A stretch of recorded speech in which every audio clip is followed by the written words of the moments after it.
মাদারীপুরে ঈদ উল ফিতরের প্রধান জামাত অনুষ্ঠিত হয়েছে। বৃহস্পতিবার সকাল 7:30টায় কেন্দ্রীয় পৌর ঈদগাহ মাঠে জেলার প্রধান জামাত অনুষ্ঠিত হয়। মাদারীপুর নিজস্ব প্রতিনিধি ইসমাইল খান হৃদয়ের প্রতিবেদনে। মাদারীপুরে ঈদ উল ফিতরের প্রধান জামাত অনুষ্ঠিত হয়েছে।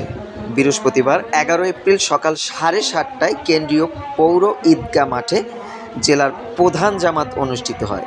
পরে 8:15টায় একই স্থানে অনুষ্ঠিত হয় দ্বিতীয় জামাত। ঈদের প্রথম জামাতে নামাজ পড়ান জেলা জামে মসজিদের ইমাম মাওলানা ইলিয়াস হাবিবুল্লাহ। দ্বিতীয় নামাজে পড়ান মাদারীপুর পৌরসভা কমপ্লেক্স মসজিদের ইমাম মাওলানা রুহুল আমিন। এ সময় জঙ্গিবাদ নির্মূল এবং দেশ ও জাতির শান্তির কামনায় দোয়া ও মোনাজাত করা হয়।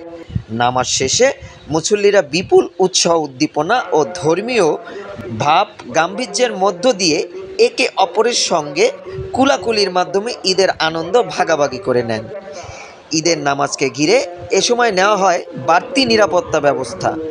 পৌর কেন্দ্রীয় ঈদগাহ মাঠে মুসল্লিদের সঙ্গে ঈদের নামাজ আদায় করেন আওয়ামী লীগের প্রেসিডিয়াম সদস্য ও মাদারীপুর 2 আসনের সংসদ সদস্য জনাব শাহজাহান খান, আওয়ামী লীগের কেন্দ্রীয় কমিটির সদস্য মোহাম্মদ আনোয়ার হোসেন, সদর উপজেলা পরিষদের সাবেক চেয়ারম্যান ও জেলা আওয়ামী লীগের সাংগঠনিক সম্পাদক পাবিলুর রহমান শফিক খান, পৌর মেয়র খালিদ হোসেন ইয়াদ, মাদারীপুর প্রেস ক্লাবের সাধারণ সম্পাদক মনিরুল ইসলাম বিলাস, জেলা বিএনপির সদস্য সচিব জাহানদার আলী জাহান সহ রাজনৈতিক সামাজিক সহ বিভিন্ন শ্রেণীর পেশার মানুষ নামাজ আদায় করেন।